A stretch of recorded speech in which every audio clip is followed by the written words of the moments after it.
Taiwan downplays concerns of a threat to diplomatic ties with Guatemala. President visits newly enlisted conscripts ahead of Taiwan's biggest holiday. Turning fast fashion into sustainable goods, a Taiwanese fabric maker recycles leftover materials into useful items. Plus, a field of gold. Find out why farmers are delaying harvests of a vital crop.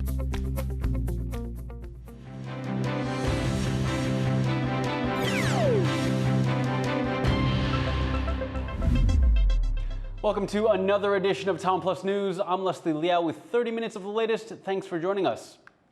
Taiwan is seeking to downplay concerns that one of its 12 remaining diplomatic allies, Guatemala, is about to cut ties in favor of Beijing. Sally Ensign joins us with more. Sally, what's the latest? Yes, Leslie. Well, there's been another diplomatic war of words between Taipei and Beijing since Guatemala said that it hopes to ties with China whilst keeping its diplomatic ties with Taiwan. Now, China's foreign ministry has made it clear that this is not an option and says the Central American country must break its diplomatic ties with Taipei and recognize China's sovereignty over Taiwan. Now, the foreign ministry here in Taipei has tried to dampen concerns that this could be another diplomatic loss for Taiwan, and maintains that relations with Guatemala remain solid. But given Pacific Island ally Nauru recently recognized Beijing, how worried is Taipei that Guatemala might be the next to switch ties? Yes, well, it's hard to say whether the comments from Guatemala's foreign ministry represent a move towards a possible switch in diplomatic ties. But for Taiwan, its official diplomatic allies are valuable to it as they give it legitimacy on the world stage and often speak up for it in international bodies like the UN. But many of them, like Guatemala, are developing economies and small countries like Nauru, which recently broke ties, and maintaining these friendships for Taiwan is rather costly as it cannot compete with China and offer the same huge incentives or play the same dollar diplomacy game that China does. And an analyst that we spoke to earlier told TaiwanPlus that for Taipei anyway, often it's the more unofficial symbolic ties that Taiwan retains with wealthier economies like the US and Europe that matter more to Taiwan, and that any switch in diplomatic ties away from Taipei could actually matter more to the US as it represents a strengthening of China's power abroad and possibly far-reaching security risks. Back to you, Leslie. All right, thank you for that update, Sally. That was Sally Ensign bringing us the latest on Guatemala's relationship with Taiwan. Taiwan's president is wrapping up an inspection of some of the country's newest conscripts, but as Jaime Okan reports, this could be the one and only time she makes such a visit. President Tsai Ing-wen is thanking Taiwan's newest batch of troops for their contribution to the country's defense, just ahead of the Lunar New Year break. These young men are part of the country's first wave of one-year conscripts. Tsai extended mandatory military service from 4 months to 1 year back in 2022 to boost Taiwan's defenses. And although this is her first time visiting conscripts like these, it might also be the last, as she finishes her second and final term in office in May. 我也期许各位弟兄姐妹持续勤训精练，也精进自我。我要请国防部落实各项训练课程的执行，并且滚动的检讨，确保训练的品质和成效。 Tsai says part of the decision to extend military service was the threats coming from neighboring China, which seeks to bring Taiwan under its control. But there are also plans to reform the military, focusing on 4 main groups. These include Taiwan's main force, a volunteer army that fights on the front lines, conscript troops that support that army, civil defense personnel for medical and emergency relief, and a nationwide reservist program to provide additional troops in the event of a war. The volunteer force to focus more on being the sort of like tip of the spear, right? They're the combat force. but even large combat forces need large logistics forces to support them.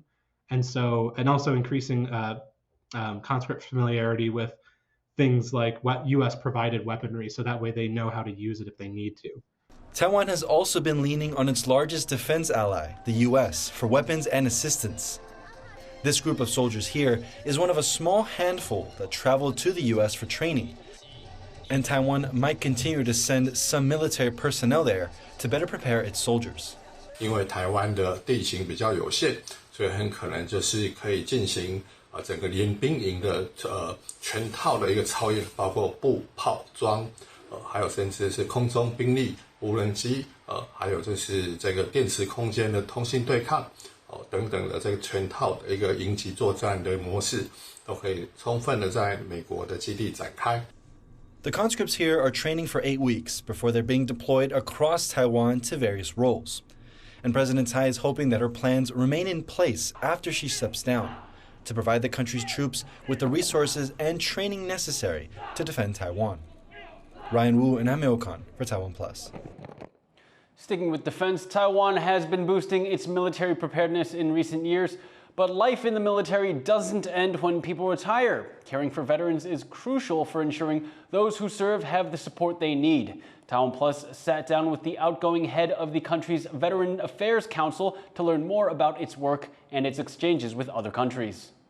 Can you tell us why you decided to accept the position of Veteran Affairs Minister? 我这一生呢，只想当一个飞行员，我都不知道会将来要当司令，会当什么，当部长我都不知道，我也没有追求，我觉得我非常单纯的，我只要当飞行员就好，所以我任何的职务都没有去这个追求另外一个高的职务，所以这个是总统希望我能够到退伍会来照顾老的荣民。Can you tell us why you think it's important to look after veterans, especially some of the oldest ones who came over from China? And do you think Taiwan as a whole really takes this task responsibly? 荣民对于国家的建设，不但是在经济上的，战略上也很重要。譬如说雪隧，我们去宜兰现在只要40分钟就到了，那是一条战略的考量。假如真正打仗了，东部跟西部怎样支援？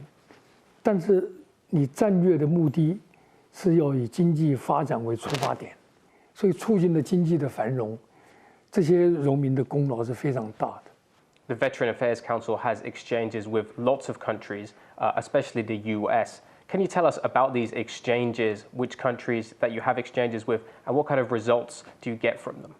这个美国的退伍军人协会啊，它的力量非常的大，甚至于可以影响到国会的选举。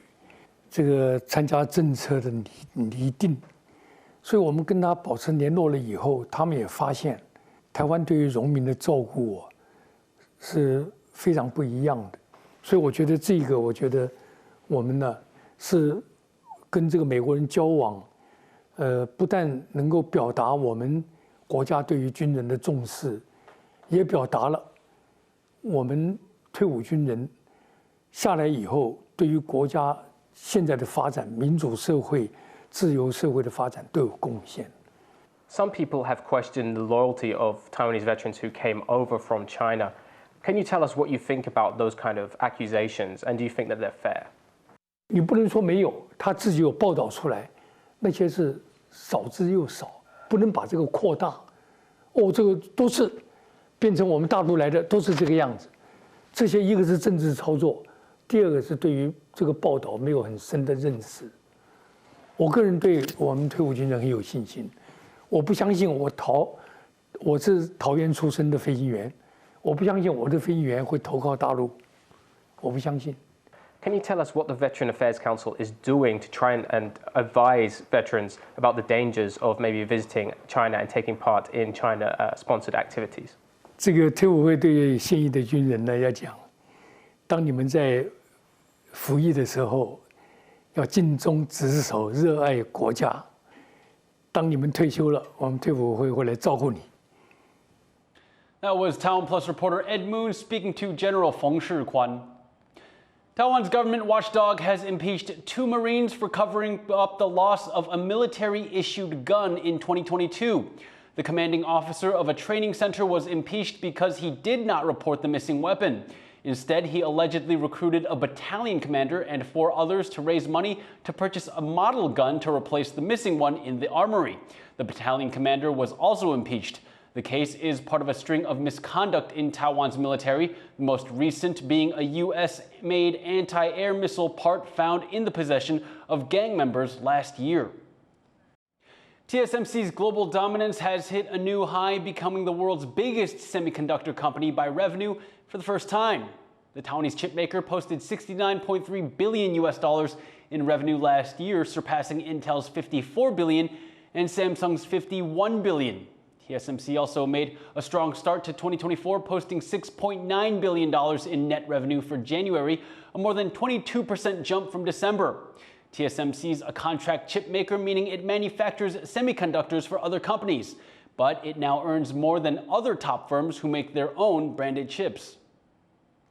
A Taiwanese textile firm is taking on its waste problem, turning fast fashion leftovers that would have been thrown away into useful everyday objects. John Van Trieste has this report.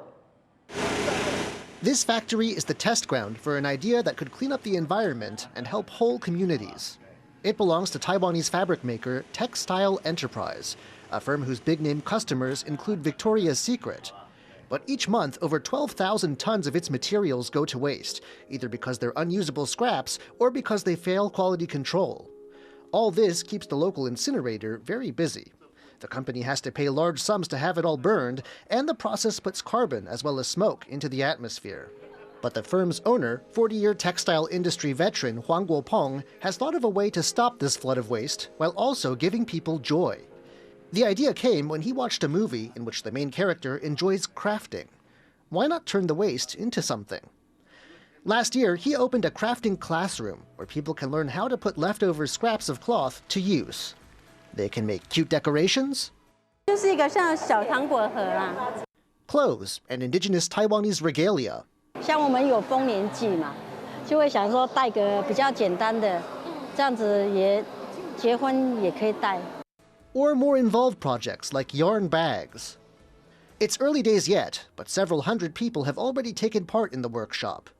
我的想法就是说来这里玩一天而已，啊，就是说把它提供一个场地嘛，反正大家来这里做环保，对我来讲，我是减碳嘛，对不对？我也许可以得到碳权啊。And the idea is spreading. The classroom is sending unwanted scraps to schools and community centers across Taiwan. And it's even planning to send fabric to Turkey's Syrian border, an area home to many Syrian refugees that's also recovering from a magnitude 7.8 earthquake last year. The hope is to teach people how to use these bits of cloth to create useful items, turning what was an environmental problem into a force for positive change. Joseph Wu and John Van Trieste for TaiwanPlus. Fields of gold are attracting people from far and wide to Taiwan's southeast coast. Laurel Stewart reports on how the irresistible crop is able to maintain its pull on the public. Nestled between these mountains in Taitung, this valley of gold is not just an essential crop for farmers. The rapeseed flowers also draw tourists to Zhishan every year. The crop is usually harvested at the beginning of spring, but with this year's Lunar New Year falling later than usual, some worried they wouldn't have time to visit the area while the crop's in bloom. To solve the problem, the government is subsidizing farmers to delay their harvests till after the New Year, so more tourists can visit over the holiday period. 协调跟情商大约播了90公顷，在伯公庙前面，它的画面是最美的，尤其当我们的火车经过的时候。 Farmers usually grow rapeseed before planting rice, the other crop that Zhishan is known for. It helps increase soil fertility and reduces the amount of fertilizer they need to use. But in Zhishan, it's also a central part of the seasonal cuisine. 它期限很短啦，基本上在半个月至1个月内就不会吃得到这一道我们比较特别在中午线吃得到的油菜花。And it's a novelty for tourists too. 都是吃芥蓝炒牛肉，没有吃过说那个油菜炒牛肉。And by extending the harvest season a little longer than usual, the aim is to bring a touch of gold to everyone visiting Chishang over the New Year.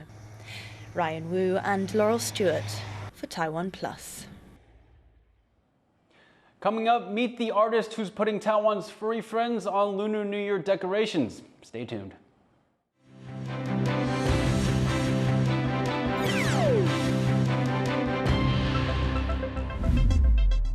For more stories from Taiwan and around the world, download the TaiwanPlus app. Soaring through a sky where dreams fly, like a star in the night, shining high and bright.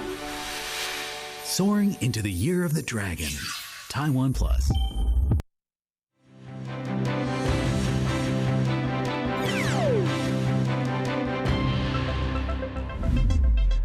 Welcome back. You're watching TaiwanPlus News. The United States has accused Russia of firing at least 9 North Korean supplied missiles at Ukraine and is vowing to take action under UN law. Russia and the DPRK must be held accountable for their actions, which undermine long-standing obligations under UN Security Council resolutions. The comments came at a Security Council meeting on Ukraine. Both Moscow and Pyongyang deny the U.S.'s accusations, but the two sides agreed to strengthen military ties last year. Russia's ambassador to the UN, Vasily Nebenzia, hit back at the U.S., accusing Washington of supplying arms to Ukraine. Russia says it has evidence that Ukraine's military downed a Russian military plane using a U.S.-made Patriot missile in January. At least 132 people have died in wildfires that have devastated parts of Chile. Harel Hughes takes a look at the latest example of extreme weather linked to climate change. Cleaning up in the Chilean city of Viña del Mar after devastating wildfires left the region in ash. More than 131 people are dead and hundreds still missing as rescue workers search for survivors.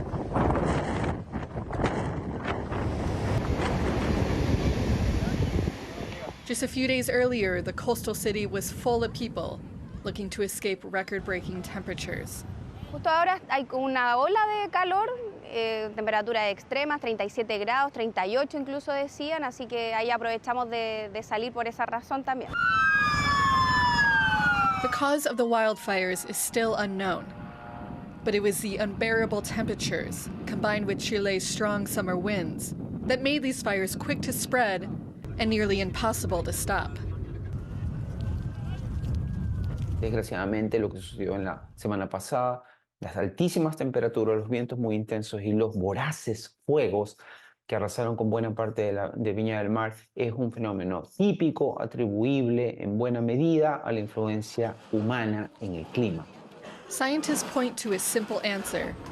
The world is getting hotter, made even hotter this year by El Niño, a weather effect that adds more heat to the atmosphere. In South America, El Niño brings hotter temperatures, drought, and heavy rainfall.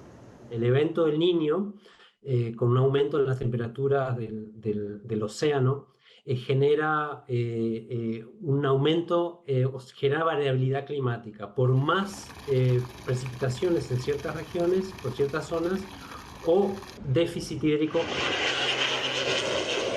The triple combination of scorching heat, strong winds, and El Niño left a wake of ash in Chile.